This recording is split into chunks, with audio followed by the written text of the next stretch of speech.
3-1 से किसी को शिकायत होनी नहीं चाहिए। 4-0 की हमने मुकम्मल कोशिश की, लेकिन जैसे मैंने कहा, अपने ट्विटर के पोस्ट पे कहा, आखिरी मरहले पे कुछ जगहों से हमें धोखा पड़ा। जिन लोगों ने धोखा दिया उनके नाम तो अब लगभग हर कोई जानता है, मैं यहां जरूरी समझता नहीं हूं उस चीज को दोहराना, लेकिन अफसोस की बात है। मैं उन तमाम लोगों का शुक्रिया करता हूं, खासकर कांग्रेस और बाकी साथियों का, जिन्होंने नेशनल कॉन्फ्रेंस के हक में वोट डाला, जिन्होंने आखिरी मरहले पे हमें धोखा दिया, उसके लिए अफसोस है। लेकिन अपनी जगह मुझे इस बात की तसल्ली है कि एक भी नेशनल कॉन्फ्रेंस का वोट दाएं बाएं नहीं गया।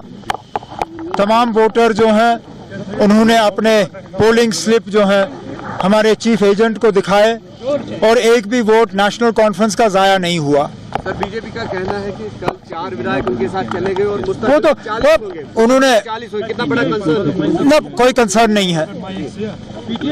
कंसर्न इतना है कि ये लोग हमारे साथ रह के, हमारी मीटिंगों में शामिल होके, हमारा खाना खाने के बाद बीजेपी के साथ घुल मिल गए।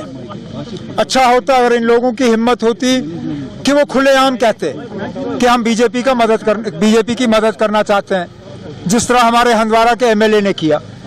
वो बीजेपी के खिलाफ वोट डालना नहीं चाहता था, अब बड़े बड़े रील निकाल रहा है प्रोफेसर की तरह, लेकिन उनकी कोई मजबूरी थी, जिस मजबूरी के बुनियाद पे वो बीजेपी को जो है नुकसान नहीं पहुंचाना चाहता था, तो उसने खुल्लम खुल्ला इलेक्शन जो है उसको बॉयकॉट किया, वो एब्सटेन कर गए। लेकिन जिन लोगों ने चोरी छुपे बीजेपी की मदद की, उनको अब हिम्मत होनी चाहिए, खुलेआम आके कहें कि हाँ जी, हमने या तो बीजेपी के हक में वोट डाला या बीजेपी को फायदा पहुंचाने के लिए हमने अपने वोट को जो है खराब किया। आप पीडीपी को थैंक्स करना चाहेंगे? जिन्होंने हमें वोट दिए, जिन्होंने नेशनल कॉन्फ्रेंस के उम्मीदवारों की कामयाबी के लिए मेहनत की, मैं उन सब का शुक्रिया करता हूं।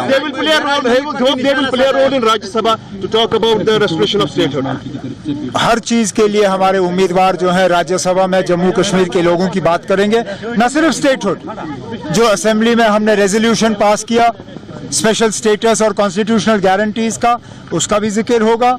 बाकी जो जम्मू कश्मीर के मसले मसाइल हैं उनका भी जिक्र होगा।